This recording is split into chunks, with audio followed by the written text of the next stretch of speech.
Assalamualaikum warahmatullahi wabarakatuh. Perkenalkan, nama saya Alif Pratama dari Fakultas Teknik Universitas Lampung, NPM 2215 01 11 02. Di sini saya akan menjelaskan mengenai resume hari pertama, kedua, ketiga, dan keempat PKKMB Universitas Lampung dari mulai tingkat universitas sampai dengan tingkat fakultas dan juga jurusan. Jadi materi pertama di PKKMB Universitas Lampung tingkat fakultas hari pertama itu materi pertamanya adalah peran kepolisian terhadap kejahatan digital. Nah, di sini dijelaskan oleh Irjen Profesor Dr. Ahmad Wiyabus, SIR, MSc, MM. Nah, di sini contoh kasus pelanggaran hukum di dunia maya itu yang pertama adalah cyberbullying, kemudian penipuan online, penipuan phishing, dan juga bot email. Nah, cara agar terhindar dari UU ITE adalah yang pertama, penggunaan internet harus lebih teliti sebelum men-share sebuah berita, kemudian mengecek kembali ketika ingin bersosialisasi atau bertransaksi di internet. Kemudian, informasi yang dibuat harus berdasarkan pada fakta yang ada. Nah, selanjutnya, jangan hanya mengkritik tapi juga harus memberi solusi dari masalah tersebut dan lain-lain. Kemudian materi keduanya adalah pengembangan karakter mahasiswa yang dijelaskan oleh Dr. Setia Herawati, STMSI. Nah, jadi tujuan dari pengembangan karakter adalah untuk menjadikan mahasiswa menjadi man of analysis. Karena mahasiswa itu akan menjadi penerus bangsa yang membuat Indonesia semakin maju. Nah, selanjutnya materi ketiganya adalah pengembangan karakter mahasiswa dalam perspektif agama. Ini dijelaskan oleh Profesor Dr. Kiai Said Akil Siroj, MA.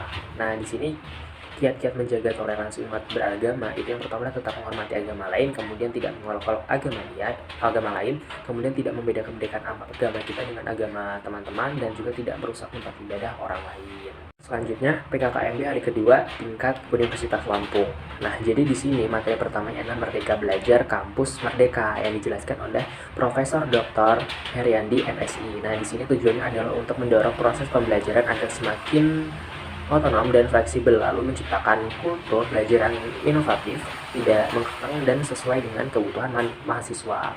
Nah, kemudian contoh kegiatan Merdeka Belajar adalah pertukaran belajar, kemudian magang atau kerja praktik, kemudian asisten mengajar di satuan pendidik, penelitian atau riset, dan juga proyek kemanusiaan.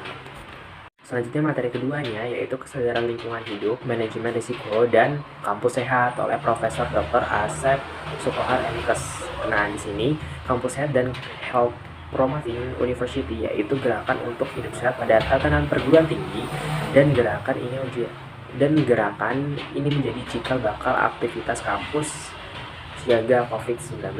Nah, di sini upaya kampus sehat inilah itu yang pertama adalah zero tolerance area, kemudian parkir terpadu, terus tempat penanaman pohon dan anggrek, kemudian pengelola sumber air, dan lain-lainnya. Nah, selanjutnya materi ketiga, etika dan kehidupan norma kampus. Nah, jadi di sini disampaikan oleh Profesor Dr. Yulianto, MSI. Nah, di sini tujuan mahasiswa itu bukan hanya untuk mengejar IPK, tapi juga untuk mampu memimpin dengan baik gitu. Jadi atau mengembangkan perilaku kepemimpinan yang ada dalam dirinya gitu. Nah, selanjutnya 10 karakter mahasiswa ideal adalah yang pertama rajin belajar, mempunyai orientasi yang jelas, bermanfaat bagi orang lain, dapat menyesuaikan diri, peduli terhadap lingkungan, kreatif, inovatif, disiplin, rendah hati, dan juga mempunyai cita-cita yang tinggi. Nah, selanjutnya materi keempat yaitu perguruan tinggi di era revolusi industri 4.0 dan kehidupan kampus selama masa pandemi oleh Profesor Suharso, PhD. Nah, di sini era revolusi industri. Nah, selanjutnya materi keempat adalah perguruan tinggi di era revolusi industri 4.0 dan kehidupan kampus selama masa pandemi. Nah, ini disampaikan oleh Profesor Soeharto, PhD. Nah, di sini era revolusi industri 4.0 ini menjadi tantangan bagi kita dan harus mempunyai inovasi yang lebih tinggi dan menghadapi era ketidakpastian seperti ini. Nah, bukan hanya kita menjadi mahasiswa Indonesia saja, karena melainkan mahasiswa luar negeri pun sama gitu kan. Jadi hanya saja mereka sudah dapat teknologi yang lebih tinggi sehingga mereka dapat berpikir bagaimana cara menghadapinya begitu. Selanjutnya, jadi di sini PKKMB tingkat Fakultas Teknik. Di sini materi pertama adalah pembelajaran di perguruan tinggi di era 4.0 dan plagiarisme. Jadi ini disampaikan oleh Dr.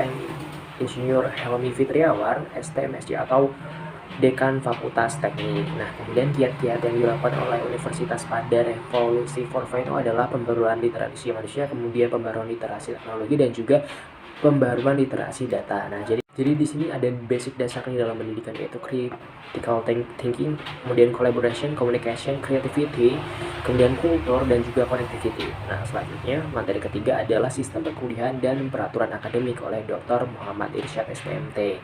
Nah, selanjutnya hal yang perlu diperhatikan dalam perkuliahan yaitu jadwal kuliah, kemudian rencana pembelajaran semester atau RPS, kemudian dekanat, modul, buku ajar, textbook, dan buku referensi serta kumpulan artikel ilmiah. Nah, selanjutnya adalah tugas atau PR, pekerjaan rumah gitu ya. Nah, terus ujian, kuis, UTS, UAS gitu.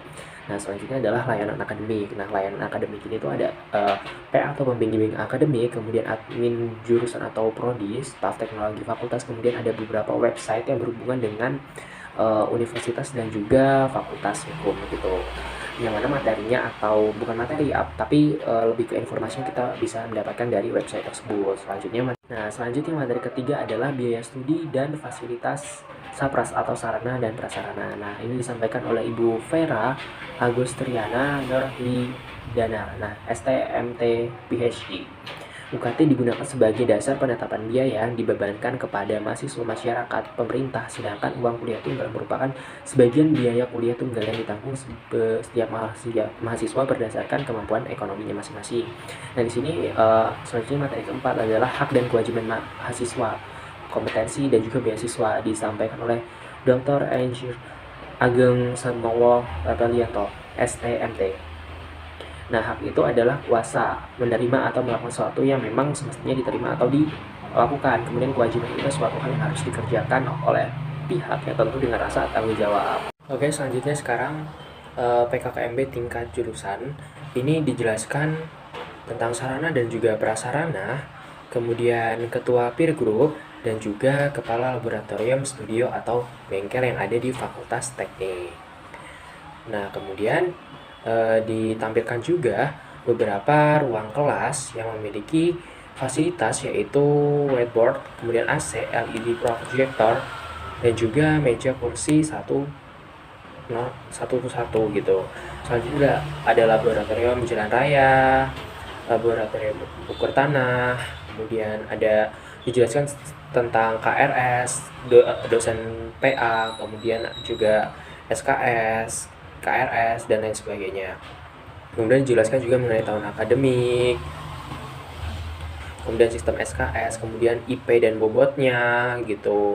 Nah, selanjutnya syarat mengikuti perkuliahan, kemudian standar proses pembelajaran, standar penilaian dan pembelajaran yang ada kuis, tugas struktur, praktikum, ujian tengah semester atau TS, ujian akhir semester, dan juga pengamatan yang ada dalam kelas yang dilakukan oleh dosen yang bersangkutan begitu. Kemudian ada perpanjangan masa studi, kemudian ada bimbingan akademik, dosen pembimbing akademik, kemudian mahasiswa. Selanjutnya tugas dosen PA itu apa saja dan lain sebagainya begitu. Oke, terima kasih. Wassalamualaikum warahmatullahi wabarakatuh.